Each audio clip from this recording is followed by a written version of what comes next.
Welcome to the deep dive.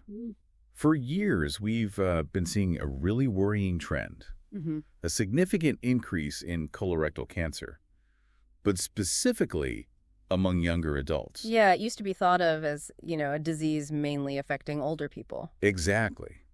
But the rates, well, they've been doubling roughly every decade Hmm. for the past 20 years or so, It's quite shocking. And some projections, they actually suggest it could become the leading cause of cancer-related death in young adults by 2030 if things keep going this way. which is just, yeah, alarming. And it's a real puzzle. It really is. Yeah. And what makes it so sort of confounding is that many of these younger patients, they just don't have the typical risk factors. Right. No family history in many cases, Mhm. none of the usual things you'd look for. So the big question has just been hanging there. Yeah. What is driving this surge? What's the hidden cause? Exactly.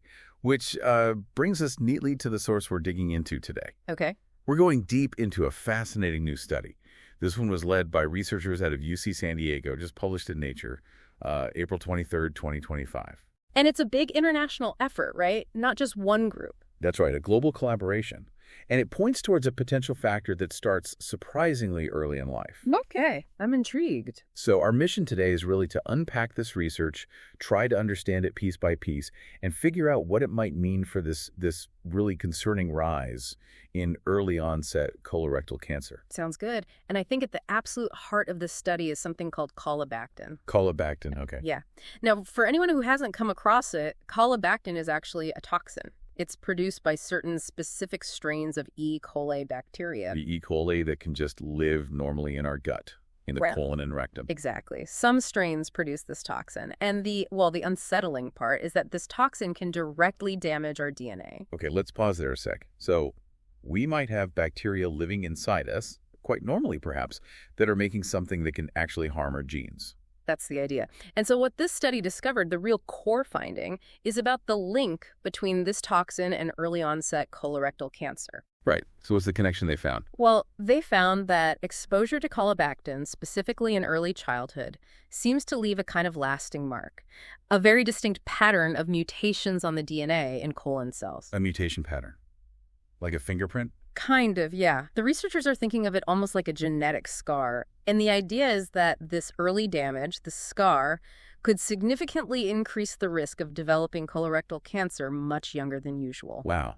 Like a time bomb, as you said, set really early on. Pretty much, yeah. A genetic scar from childhood leading to cancer decades later. That's a heavy thought. How did they even figure that out?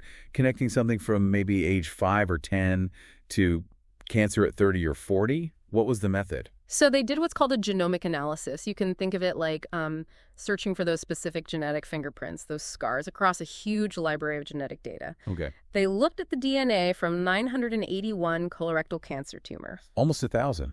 That's a lot. It is, and crucially, these came from both early onset patients diagnosed before age 40 and late onset patients diagnosed over 70. Ah, so they could compare the two groups directly. Precisely.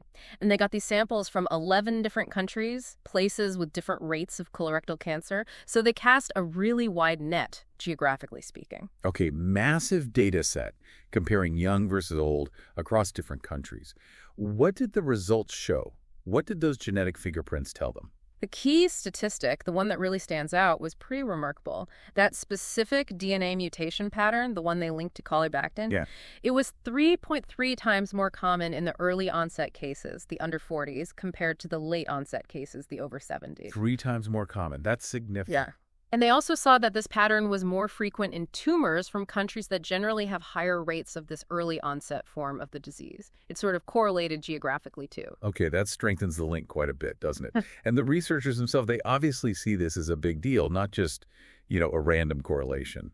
Oh, absolutely. Ludmil Alexandrov, the senior author on the study, he really emphasized that these mutation patterns, they act like a historical record stored right there in our genome. Historical record. Yeah, essentially pointing back to that early life exposure to colibactin as being a really important event in kicking off the disease process early. It's like the DNA itself remembers that early damage. So people might have known colibactin could cause mutations before, but this study is really the first to nail down this strong connection specifically to the early onset type. Exactly right. Previous work had seen these colobactin scars in some colorectal cancers, sure, but this is the first time it's been shown to be so much more common, so enriched, specifically in the younger patients. It really flags colobactin as a potential key culprit for this younger group. And it wasn't just that the mutations were there, but when they happened, right? That was important too. Yes, absolutely crucial. They use techniques, sort of like molecular dating for DNA. Like carbon dating, but for genes. Kind of, yeah. And they found that these colobactin-linked mutations, they tend to happen very early in the whole process of tumor development, often within the first 10 years of a person's life. The first decade. That's what the dating suggests, which implies the initial critical damage is happening way, way before any cancer is detectable. It's kind of mind-blowing, isn't it? It really is. Yeah. A bit scary, actually. Something happening when you're a kid having consequences decades later. And these mutations, are they just minor glitches or do they hit important spots? That's another key point. They found these colobactin mutations account for about 15% of what are called APC driver mutations. APC genes. Those are important tumor suppressor genes, Yeah. right? Like the brakes on cell growth? Exactly. They're crucial breaks. Right. Mutation there is like cutting the brake lines, letting cells start to grow out of control. It's often one of the very first steps in colorectal cancer developing. Okay. And this study suggests colobactin is responsible for causing a decent chunk, about 15% of those initial brake failures. Okay, so it's not just random damage. It's hitting genes that are known starting points for cancer. That's right. And Dr. Alexandrov, he used a really helpful analogy to explain the impact. Oh, yeah. He said getting one of these key driver mutations early in life, maybe because of colobactin exposure, could effectively speed up the whole cancer development timeline by decades. So instead of maybe getting cancer in your 60s. You might get it in your 40s instead. It compresses the whole timeline dramatically. Right. That really puts it into perspective. So the huge implication here seems to be that these colobactin-making bacteria could be, I don't know, quietly colonizing kids' guts and starting these cancer-promoting changes long before anyone suspects anything. That's the potential scenario this research points towards. But it is important to add a note of caution here, as Dr. Alexandrov himself does. Okay. While the findings are really strong, really compelling, we still need more research to definitively say that early colobactin exposure causes early onset colorectal cancer. Sure, the classic correlation versus causation distinction. But it's a very, very strong lead. Absolutely, a crucial lead. And it's worth mentioning, this study didn't just happen in a vacuum. Right, you mentioned it was part of a bigger effort. Yeah, it's part of this Cancer Grand Challenges team called Mutagraphs, which gets support from Cancer Research UK. Mutagraphs. Yeah. Like mapping mutations. Exactly. They've been doing some amazing work, basically decoding the DNA mutation patterns, the fingerprints left by different environmental things or lifestyle factors in other cancers, too. Like which ones? Things like esophageal cancer, kidney cancer, head and neck cancers. So this colorectal cancer work is a really significant expansion of that whole approach. It sounds like they're building a kind of library of genetic signatures for different cancer causes. That's a good way to put it. And interestingly, one of the co-first authors, Marcos Diaz-Gay, he mentioned that focusing specifically on early onset cancer wasn't even the main initial plan. They were looking more broadly at global patterns of colorectal cancer. Oh, real? Yeah, and they were just struck by how often these colobactin signatures popped up specifically in the younger group during that global analysis. So it was sort of an unexpected but really important finding that emerged from the data. Huh. Sometimes the most interesting results aren't the ones you set out to find. Definitely. And it wasn't the only geographic pattern they noticed either, was it? No, that's right. The study also found that tumors from certain other countries, specifically Argentina, Brazil, Colombia, Russia, and Thailand, they showed increases in other kinds of mutational signatures. Other genetic fingerprints suggesting different causes might be more prominent there. Exactly. It hints that there might be other, maybe local environmental factors contributing more heavily to colorectal cancer in those specific regions. So while colobactin looks key for the early onset picture globally, there could be other regional players involved too. Like what? Diet, pollutants, something else entirely? That's the question, isn't it? It opens up a whole new avenue for investigation in those areas. Yeah, definitely. And Dr. Diaz-Gay, who's apparently setting up his own lab in Madrid now, he's actually planning to follow up on this. Oh, cool. Yeah, investigating these region-specific factors, seeing if they could lead to more targeted prevention strategies for those populations.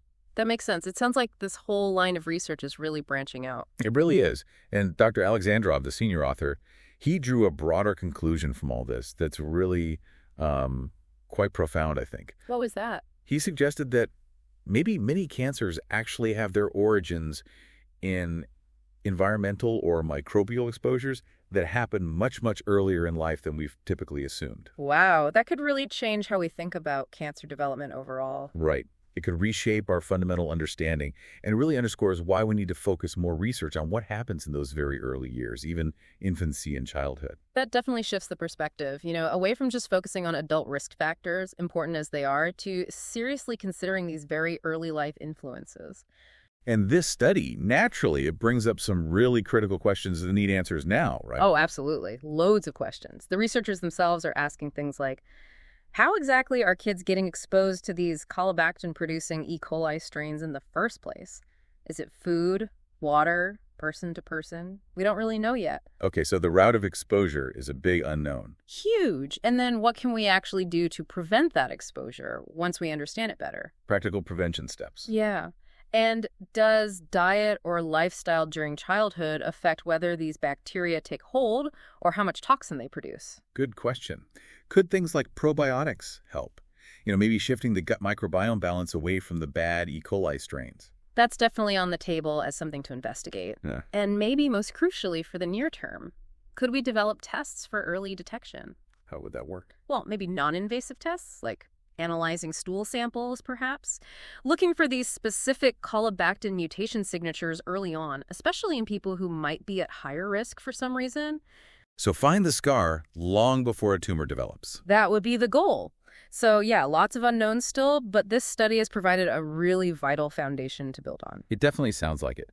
A really significant step forward in trying to understand this really worrying trend of early onset colorectal cancer. Without a doubt. Okay, so let's try and bring this all together for you, the listener. The big takeaway here, the headline, is that this new research has uncovered a really strong connection. A link between being exposed to this bacterial toxin, Colobactin, probably in early childhood, and the rising rates of colorectal cancer in younger adults.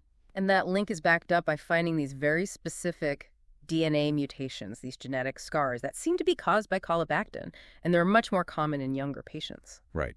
And for you listening, what this means is, well, it offers a potential reason for a trend that's frankly been quite baffling and concerning. Yeah, it suggests something happening potentially very early in your life could play a major role in whether you develop this disease decades later at a younger age. And that knowledge, even though it's still developing, it opens up completely new avenues for thinking about how we might understand this disease better. How we might eventually prevent it, and how we could detect it earlier in younger people who might be at risk. So if you're listening, maybe as a parent, or just concerned about health trends for younger generations, the takeaway is that this is a really important, active area of research with potentially huge long-term implications. Definitely. And as we've said, the work is far from over. Research is actively going on now to answer those crucial next questions. Yeah, questions about how exposure happens, how to stop it, and how to spot those early warning signs in the DNA. Indeed.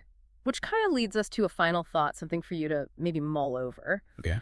Given that these exposures to microbes early in life could have such a long-lasting impact on cancer risk decades down the line, well, what other things that seem harmless in childhood might hold similar hidden health consequences later on? That's a big question.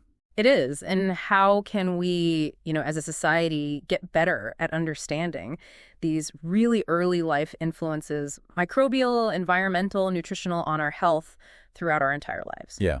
How do we map out those long-term effects of early experiences? Exactly. It's certainly something that deserves a lot more thought and definitely a lot more research.